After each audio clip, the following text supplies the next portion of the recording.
Good morning friends, welcome to my channel Pathshala. Delhi university का PhD MPhil का history का notice आया है। वो भी एडमिशन नोटिस में नहीं शो हो रहा अभी, तो डिपार्टमेंट की वेबसाइट पे जाके चेक कर रही हूँ। जब आप इन लिंक्स पे क्लिक करते हो तो अच्छे से ओपन नहीं हो रही। आप ये बिल्कुल एक्सट्रीम बॉटम में यहाँ पे एमफिल पीएचडी नोटिफिकेशन जहाँ लिखा है, इस पर आप क्लिक करना। तो इस तरह से इंटरफेस ओपन होएगा department of history university of Delhi का। इसमें जो एमफिल हिस्ट्री इंटरव्यू है उसका नोटिफिकेशन है एमफिल वालों का।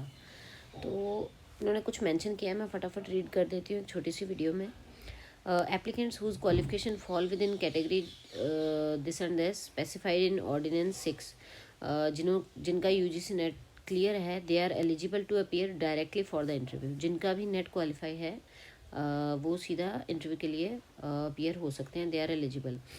तो नेक्स्ट उन्होंने कुछ बताया है कि जो इन ऑर्डिनेंसेस के हिसाब से, अमेंडमेंट्स के हिसाब से है, वहाँ पे मेंशन किया गया है MPhil and PhD in the bulletin of information for MPhil and PhD only those candidates who scored 50% of above. मतलब आप जैसे बात करते हो ना, 50% है, मेरा 79 मार्क्स हैं आउट ऑफ दिस, तो 200 में से 200 मार्क्स में से अगर 100 मार्क्स हैं तो आपका 50% रिजल्ट है। अगर आपके 100 मार्क्स से कम है तो आप नहीं हो एलिजिबल इंटरव्यू के लिए।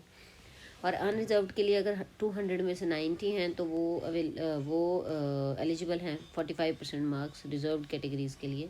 तो ये आपका डायरेक्टली आप इससे अंदाज़ा लगा लीजिए, 200 में से 100 वाला जो है वो एलिजिबल है, उसी को कॉल या ईमेल या बुलाया जाएगा। तो candidates appearing for the interview through entrance exam A weightage of 70-30। आज भी मेरे को किसी ने कमेंट बॉक्स में पूछा था कि वेटेज कैसे इंटरव्यू की और नेट जेआरएफ वालों की कैसे दी जाती है इंटरव्यू का। तो 70% आपका वेटेज होता है एंट्रेंस एग्ज़ाम का और 30% वेटेज होता है आपका इंटरव्यू वाइवा का। बट जो UGC net JRF qualified candidates होते हैं जिन्होंने एंट्रेंस एग्ज़ाम नहीं दिया होता, उनको एंटायरली 100% वेटेज से एवेलुएट किया जाता है, उनकी जो परफॉर्मेंस होती है इंटरव्यू की। जैसे मैं कल अपना इंटरव्यू एक्सपीरियंस बता रही थी जेएनयू का, तो मेरे इंटरव्यू के बेसिस पे ही, मेरी परफॉर्मेंस के बेसिस पे ही सिलेक्ट किया जाएगा ना। मैंने कौन सा कोई एंट्रेंस एग्ज़ाम दिया है जो मेरे रेशियो में डिवाइड होंगे मार्क्स, है ना। तो ये चीज़ है। नेक्स्ट इन्होंने बताया है डिटेल्स रिगार्डिंग एमफिल एडमिशन।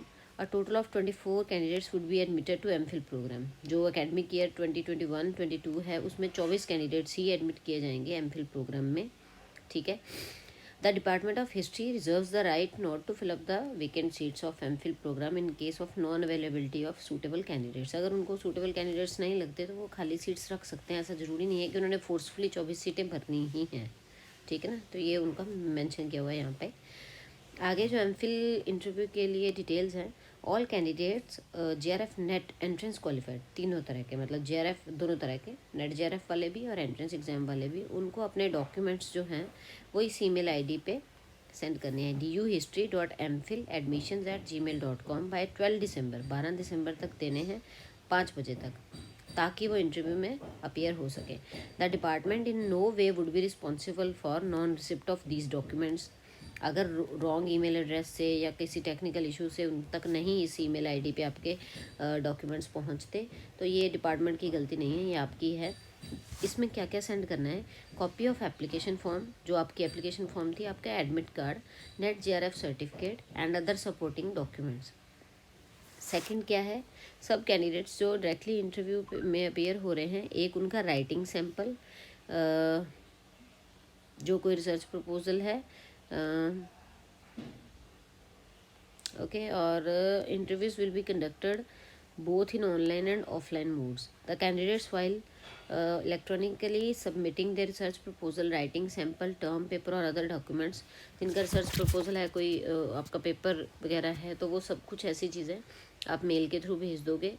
और must clearly mention their choice of mode of appearing in the interview. तो यहाँ पे गूगल फॉर्म लिंक नहीं है अभी दिया हुआ, आप उनको साथ में मेल में ही अपना जो चॉइस ऑफ मोड है इंटरव्यू में आने का, ऑनलाइन या ऑफलाइन, वो मेंशन कर सकते हो। अगर वो मेंशन नहीं करते हैं तो वो ऑनलाइन मोड में ही होएगा। सपोज़ किसी ने ईमेल भेजी है बट उन्होंने बताया नहीं कि मैं ऑफलाइन अपीयर होना चाहता हूँ या ऑनलाइन, तो वो ऑनलाइन ही होगा उनका, ठीक है। और ऑफलाइन के लिए जो भी अप्रोप्रिएट मेजर्स हैं वो लेने पड़ेंगे।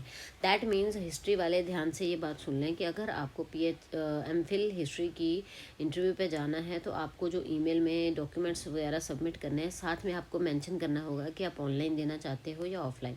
अगर आप इन केस भूल जाते हो या नहीं दे पाते हो उसमें मेंशन करना, तो आपकी ऑनलाइन इंटरव्यू ही ली जाएगी। ऑफलाइन इंटरव्यूज़ में आपको सारा कुछ ध्यान में रखते हुए कोविड का फिर जाना है। नेक्स्ट उन्होंने लिखा है appearance in the MPhil entrance exam interview is not a guarantee for admission. Obviously ये तो सब यूनिवर्सिटीज़ वाले लिखते ही हैं कि इंटरव्यू सिर्फ ही आपकी इंटरव्यू से आपके एडमिशन का डायरेक्ट ऐसा नहीं है। अगर इंटरव्यू में अच्छी परफॉर्मेंस है उसी के बेस पे पैनल डिसाइड करता है एडमिशन का। तो ये एक चीज़ है। जो आपकी इंटरव्यूज़ हैं वो 19 दिसंबर से 21 दिसंबर के इन बिटवीन होएंगी। और बाकी जो भी है इन्होंने बताया हुआ है कि आप अपना कुछ भी प्रॉब्लम है तो इस duhistory.mphil.admissions@gmail.com पे करना है। ये अभी एमफिल वालों के लिए आया है, पीएचडी वालों का भी अपडेट हो जाएगा। अभी के लिए इतना ही, वीडियो लंबी ना हो जाए, थोड़ी देर में मिलते हैं दूसरी वीडियो के साथ। Bye bye, take care. Subscribe कर देना चैनल को प्लीज़ और लाइक कर देना वीडियोज़ अगर अच्छी लगें आपको। Thank you.